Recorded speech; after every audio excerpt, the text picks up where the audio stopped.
കവിത വിചാരണ.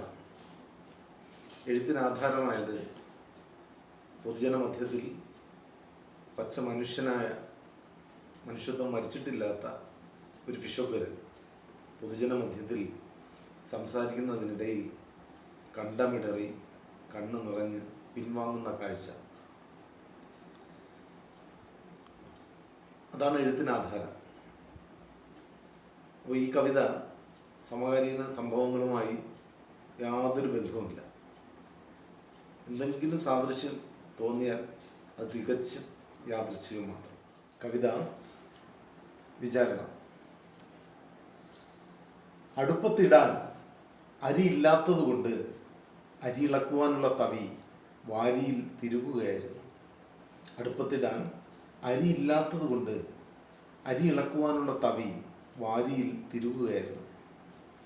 വെള്ളം നിറച്ച ചട്ടി തീയില്ലാ അടുപ്പിൽ തിളയ്ക്കുമ്പോഴും പട്ടിണിയെന്നുറക്കെ പറഞ്ഞവനെ യജമാനൻ വിചാരണക്കെടുത്തു. വെള്ളം നിറച്ച ചട്ടി തീയില്ലാ അടുപ്പിൽ തിളയ്ക്കുമ്പോഴും പട്ടിണിയെന്നുറക്കെ പറഞ്ഞവനെ യജമാനൻ വിചാരണക്കെടുത്തു.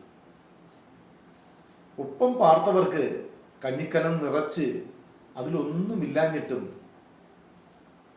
മുടങ്ങാതെ തിളപ്പിച്ചൊപ്പം കുടിച്ചവൻ ഒട്ടിയ വയറും കൈത്തഴമ്പും ആകുന്ന പോലെ മറച്ചു നിന്നു.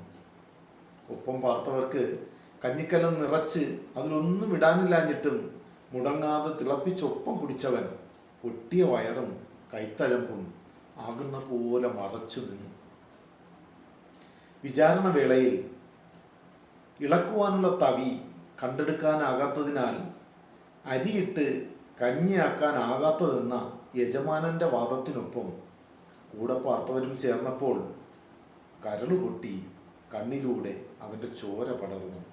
വിചാരണ വേളയിൽ ഇളക്കുവാനുള്ള തവി കണ്ടെടുക്കാനാകാത്തതിനാൽ അരിയിട്ട് കഞ്ഞി വയ്ക്കാനാകാത്തതെന്ന യജമാനൻ്റെ വാദത്തിനൊപ്പം കൂടെ പാർത്തവരും ചേർന്നപ്പോൾ കരളുപൊട്ടി കണ്ണിലൂടെ അവൻ്റെ ചോര പടർന്നു. നമസ്കാരം.